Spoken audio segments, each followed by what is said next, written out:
Paano nga ba mag-repair ng TV na hindi gumagamit ng tester? So, kaya nyo ba? So, itong dalawang TV ito yung isa, parehas siya, Skywork. So, ngayon, ito yung naunang dinala sa akin. So, pag testing ko, pag saksak ko sa kanya, nakita ko kaagad yung kanyang screen. Yung screen niya, sira. So, hindi ko na siya pinansin kasi nabili ko lang naman to sa magbubuti. Kaya hindi ko na siya pinansin, itinabi ko na lang siya. So, sabi ko, good naman tong kanyang board. So, hindi ko na siya pinansin. Naitabi ko na lang. So, ito namang isa, dinala sa akin. Papaayos niya raw kasi may sound. Wala namang tao. Kaya nung binuksan ko, baka ako sira yung itong kanyang supply ng backlight o kaya yung kanyang backlight. So ngayon, nung nabuksan ko siya, pinutol ko yung yung papuntang backlight, yung wire. So pinutol ko yan. Ayun, may dugtong kasi yan papunta ron sa kabilang TV. Kinuha ko kasi yung supply doon na dito kay supply. So ayun yung kanyang wire, punta rito. So andito na siya. Ayan ayan siya. So galing pala yan dito. Ito pala, dati naman tong repair ng, ewan ko kung sa'yo nag-repair, pero pinalitan niya ng yung driver backlight. Kaya ang ginawa ko, ayun, sinuplayan ko yung backlight doon sa kabilang TV. So nangyari, gumana naman siya. Gumana siya. Tapos ito palang pinaka supply niya, itong pinagkuhanan niya ng asan yun? Ito galing ng 12 volt. Ayan, ito yung pula, binuhulan ko nga siya para hindi ako malito kahit may kulay naman yan Paano ko nakita na 12 volt siya? Kasi dito niya itinap sa may capacitor. Ayan, dito siya nakatap, yung pinaka positive niya. So, at saka yung ground naman niya, ito sa may screw ng board, dito sa pinaka kaha niya, tagos dito sa kaha yung ground niya. Kaya nakita kong 12 volt lang pala siya, hindi siya 220. So sinubukan ko nga itong testingin ng LED 12 volt. So gumana naman siya, umilaw siya, hindi naman siya napundi. So subukan nga nating uling pailawin to. So ayan, pa-plug natin. Ayun, plug na. So ayan umilaw kaagad, kulay pula. Ayan kaya kakabit ko siya roon sa kabilang TV doon. Kukuha rin ako magtatap ako sa 12 volt. So tanggalin muli natin yung saksak. Ayan, namatay na yung ilaw. So ito yung ipapalit ko doon sa kabilang TV kasi ayos naman yung kanyang supply. Hindi katulad nung yung nasa kabila, sira yung drive ng supply. So babaklasin natin siya rito kasi naka-screw siya. Naka-screw siya rito.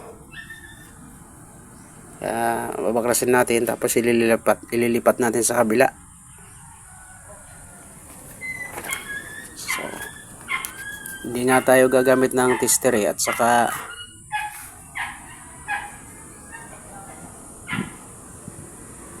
so baklasin natin. Ayan, alisin natin yung screw. So ilipat natin doon sa kabila.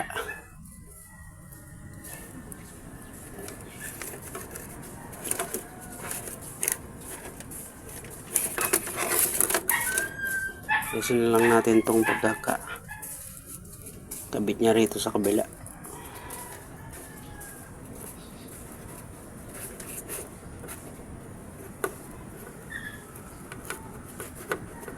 Isa lang kasi itong tayo naghahawak ng camera natin eh. Ayan, lipat natin sa kabila. So, ano ba ito? Mayroon pa siyang ano ba to?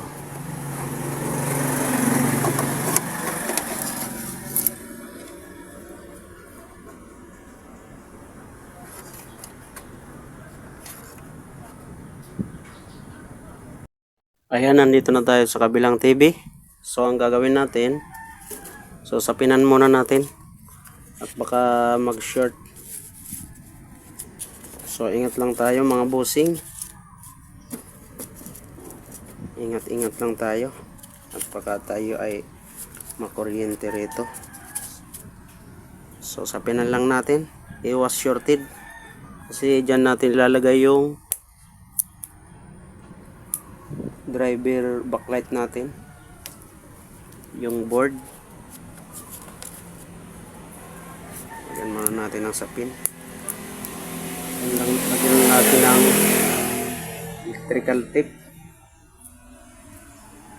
Ayan, para hindi maalis yung sapin natin. Tapos ito, kakabit na natin to. So unahin natin tong papunta ng ito papunta ng backlight. Unahin natin to.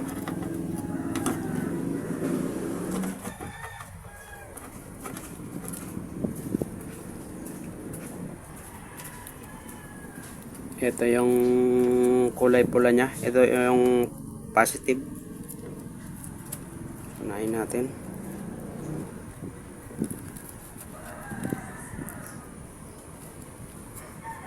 Alisin na lang natin tong nakadugtong niyang dati.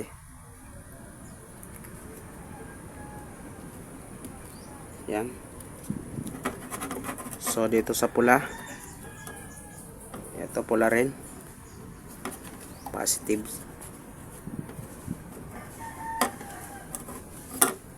Positive to positive.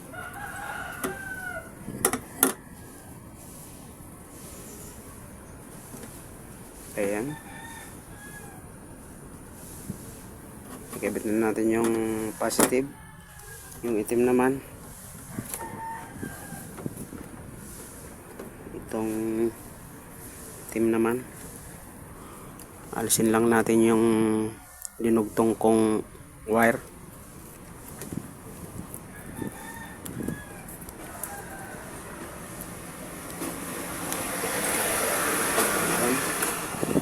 Alisin natin yung dinugtong kong wire, tapos idugtong natin dito sa kulay itim. Ayan.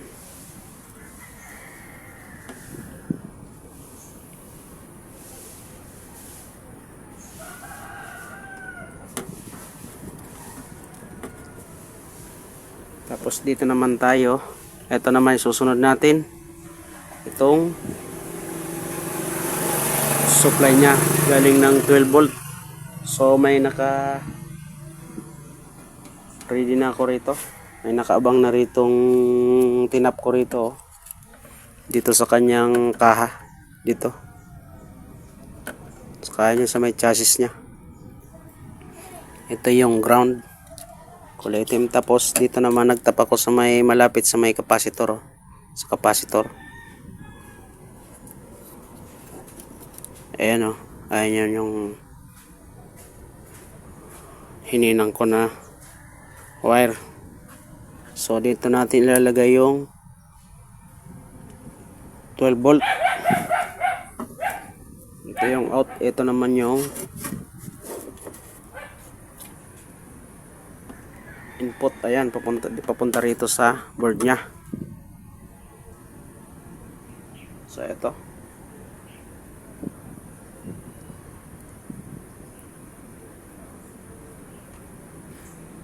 Luktong natin. Ayan. Tapos yung isa pa. Ito yung isa. Lighting. Luktong rin natin. So kahit wala tayong tester, kaya na nating mag-ayos ng tubing. Hindi gumagamit ng tester. So basta alam lang ng gumagawa ang gagawin niya eh. So lagyan muna natin to ng electrical tape para iwas kuryente. Iwas shorted. Hirap na at baka mag-shorted tong ating mga pinagdugtong na wire. So imbis sa maayos na sisira. Yeah.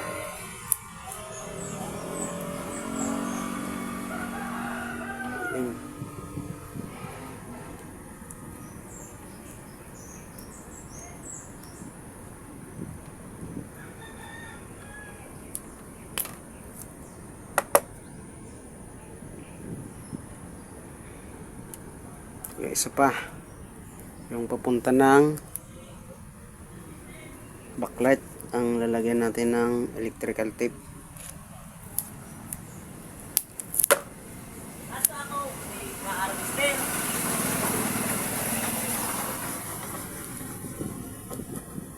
Ayan.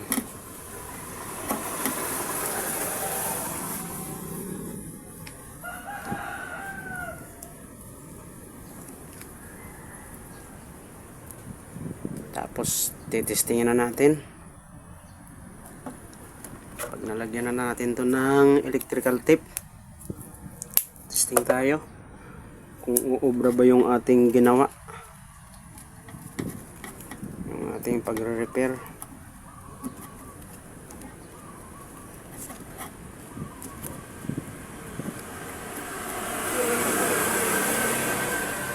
So ayan, tapos na. Kaya lang kailangan ito maka-fix to eh, para hindi siya malaglag. So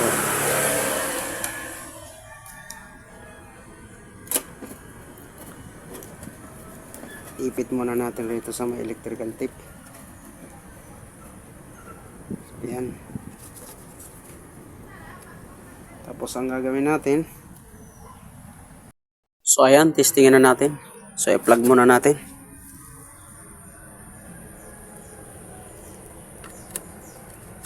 Ayan, naka-plug na siya. So itihayan natin tong TV. Tagilid natin.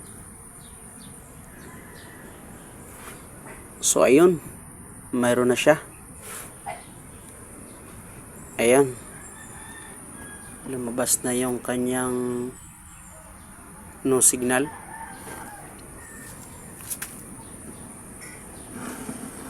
Ayan. Ayan oh. So lumabas na nga yung display nya, kulay blue. So subukan natin i-on yung ating player, itong DVD. On lang natin to kasi nakasalpak na yung ano eh, nakasaksak na yung RCA nya. Ayan, saksak na yung RCA nya dyan sa likod. So i-on ko lang. So ayun, lumabas na nga yung display niya, yung platinum. Ayan siya. So, antay-antayin lang natin.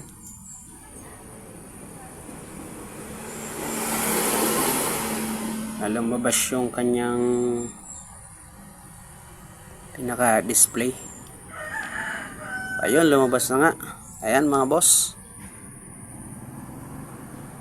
So, maganda naman yung ating ginawa. Kahit hindi tayo gumamit ng tester. So, basta alam lang yung gagawin, magagawa natin yung gusto natin gawin kahit wala tayong gamit na ganyan. Kasi meron ako tester, kaya lang nasira yung aking tester. Nasira, nabasa ng ulan. So ayan mga boss, okay na yan. Pakipollow nyo naman, pakicomment nyo na lang kung nagustuhan nyo ba o hindi yung aking ginawa. So ayan mga boss.